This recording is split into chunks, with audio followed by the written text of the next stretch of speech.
ভাগ্য আজ সাথ দিল কোহলির, আবার দিলও না পুরোপুরি। কেন বলছি একথা দেখে নেব এই ভিডিওতে। তার আগে চ্যানেলটিকে অবশ্যই সাবস্ক্রাইব করে দাও। আজ কিংস ইলেভেন পাঞ্জাবের বিরুদ্ধে প্রথমে ব্যাট করতে নেমেছিলেন বিরাটরা।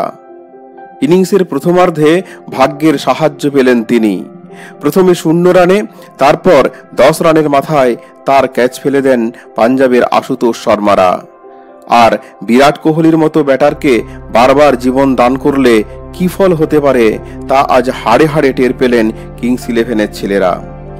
দুবার জীবন ফিরে পাওয়ার পর সেই যে ক্রিজে থিতু হলেন, তারপর আর তাকে নড়াতে পারলেন না পাঞ্জাবের বোলাররা। খেলতে লাগলেন একের পর এক ক্রিকেটীয় শট, যা বিরাট কোহলির সিগনেচার সমন্বিত। আজ শিলাবৃষ্টির জন্য খেলা বন্ধ ছিল কিছুক্ষণ। বিরাটের স্কোর তখন 44। বৃষ্টি থামতেই ক্রিজে ফিরে 32 বল খেলে পূর্ণ করলেন এই সিজনে নিজের পঞ্চম হাফ সেঞ্চুরি। আর ইনিংসের দ্বিতীয়ার্ধে নিজের স্ট্রাইক রেটকে নিয়ে গেলেন 200 ঘরে।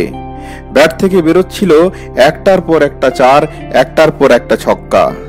যখন সেঞ্চুরি প্রায় নিশ্চিত বলেই মনে হচ্ছিল, তখনই আর্শদীপের একটা ওয়াইড লাইনের বলে ওভার বাউন্ডারি মারতে গিয়ে ক্যাচ আউট হলেন 92 রানের মাথায় মাত্র 47টি বল খেলে।